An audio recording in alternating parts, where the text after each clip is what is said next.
Hello friends, आज हम बात करने वाले हैं एक ऐसी पर्सनैलिटी की जो अमेरिका में एक ऐसा रेशियल रेवोल्यूशन लाए जिसे अमेरिका में हो रही रेसिज्म पर रोक लगी।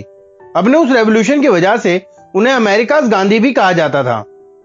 हम बात कर रहे हैं American Baptist minister Martin Luther Junior King की, जिनकी speech I have a dream ने अमेरिकन का नजरिया ही बदल डाला। आइए जानते हैं कैसे उन्होंने अपनी मेहनत से अपना ड्रीम फुलफिल किया। मार्टिन का जन्म 1929 में यूनाइटेड स्टेट्स के अटलांटा जॉर्जिया में हुआ था। फैमिली बैकग्राउंड थियोलॉजी का होने के कारण उनका भी बचपन से उसी सब्जेक्ट में इंटरेस्ट रहा और आगे चलकर वो एक बैप्टिस्ट पैस्टर बने। किंग ने अपना रेवोल्यूशन मॉन्टगोमरी बस बॉयकॉट से शुरू किया था, जिसके लिए उन्होंने गांधी की अहिंसा और असहयोग की तकनीक को अपनाया, जिसकी वजह से उन्हें अमेरिकन गांधी भी कहा जाता था। उन दिनों अमेरिका की बसेस में श्वेत लोगों के लिए आगे की सीटें आरक्षित रहती थी, जिस पर अश्वेत लोग बैठ नहीं सकते थे, चाहे वे सीटें खाली ही क्यों ना पड़ी हों। इसके अलावा उन्हें जगह जगह बस स्टॉप पर बस से उतरना पड़ता था ताकि श्वेत लोग बैठ सकें। श्वेत लोगों के बस में बैठ जाने के बाद ही अश्वेत बस में बैठ सकते थे। रोजा पार्क्स नाम की एक अश्वेत अमेरिकन ने बस की सीट से उठने से मना कर दिया था, जिसके बाद उन्हें जुर्माना देना पड़ा। इस घटना के बाद मार्टिन लूथर किंग ने नेशनल सिविल राइट्स मूवमेंट की शुरुआत करी। सन 1954 में इस आंदोलन में अश्वेत लोगों ने बसों में बैठना बंद कर दिया। इसके बाद मार्टिन ने नेशनल सिविल राइट्स मूवमेंट तो शुरू किया, लेकिन अहिंसा का रास्ता चुना। उन्होंने कहा, श्वेत लोगों की व्यवस्था से घृणा करो, ना कि श्वेत लोगों से। मार्टिन ने ही अमेरिका में रंग भेद के आधार पर बनी नीतियों को नैतिक आधार पर गलत बताया था। पूरे 381 दिनों तक चले इस मूवमेंट के बाद अमेरिकी बसों में काले गोरे यात्रियों के लिए अलग अलग सीटें रखने का प्रावधान खत्म कर दिया गया।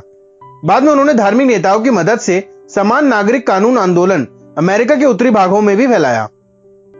अपने इस मूवमेंट के सक्सेसफुल होने पर उन्हें 1957 में southern Christian leadership conference SCLC के प्रेसिडेंट के रूप में चुना गया। उन्होंने सिविल राइट्स ऑर्गेनाइजेशन को लीड करा। उनकी लीडरशिप के अंडर SCLC ने मार्चेस और बॉयकॉट्स के माध्यम से कई माइलस्टोन्स अचीव करे। उस मूवमेंट के दौरान किंग ने हंड्रेड्स ऑफ स्पीचेस दी, जिनमें से एक बहुत फेमस हुई जिसका नाम था आई हैव अ ड्रीम, जिसमें उन्होंने सभी सिटीजन से अपना ड्रीम शेयर किया। चलिए सुनते हैं उनकी उस फेमस स्पीच की कुछ इंपॉर्टेंट लाइंस। 100 साल पहले एक महान अमेरिकी, जिनकी प्रतीकात्मक छाया में हम सभी खड़े हैं, उन्होंने एक मुक्ति उद्घोषणा पर हस्ताक्षर किए थे। आज 100 वर्ष बाद भी अश्वेत अमेरिकन स्वतंत्र नहीं है। 100 साल बाद भी एक अश्वेत अमेरिकन की जिंदगी अलगाव की हथकड़ी और भेदभाव की जंजीरों से जकड़ी हुई है। 100 साल बाद भी अश्वेत अमेरिकन समृद्धि के विशाल समुद्र के बीच गरीबी के एक द्वीप पर रहता है।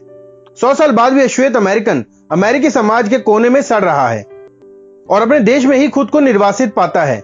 इसलिए आज हम सभी इस शर्मनाक स्थिति को दर्शाने के लिए इकट्ठा हुए हैं। हम अकेले नहीं चल सकते। हम जैसे जैसे चलें, इस बात का प्रण करें कि हम हमेशा आगे बढ़ते रहेंगे।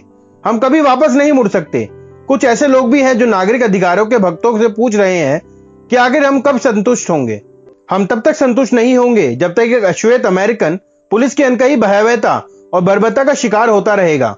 हम तब तक संतुष्ट नहीं होंगे जब तक एक यात्रा से थके हुए हमारे शरीर राजमार्गों के ढाबों और शहर के होटलों में विश्राम नहीं कर सकते। हम तब तक संतुष्ट नहीं होंगे जब तक एक अश्वेत अमेरिकन छोटी सी बस्ती से निकलकर एक बड़ी बस्ती में नहीं चला जाता। हम तब तक संतुष्ट नहीं होंगे जब तक हमारे बच्चों से उनकी पहचान छीनी जाती रहेगी और उनकी गरिमा को केवल गोरों के लिए संकेत लगाकर लूटा जाता रहेगा। हम तब तक संतुष्ट नहीं होंगे जब तक मिसिसिपी में रहने वाला अश्वेत अमेरिकन मतदान नहीं कर सकता और जब तक न्यूयॉर्क में रहने वाला अश्वेत अमेरिकन यह नहीं यकीन करने लगता कि अब उसके पास चुनाव करने के लिए कुछ है ही नहीं। नहीं, हम संतुष्ट नहीं हैं और हम तब तक संतुष्ट नहीं होंगे जब तक न्याय जल की तरह और धर्म एक तेज धारा की तरह प्रवाहित नहीं होने लगता। उनका यह सपना उन्होंने साबित कर दिखाया, पर कहते हैं ना, सक्सेस इतनी आसानी से नहीं मिलती।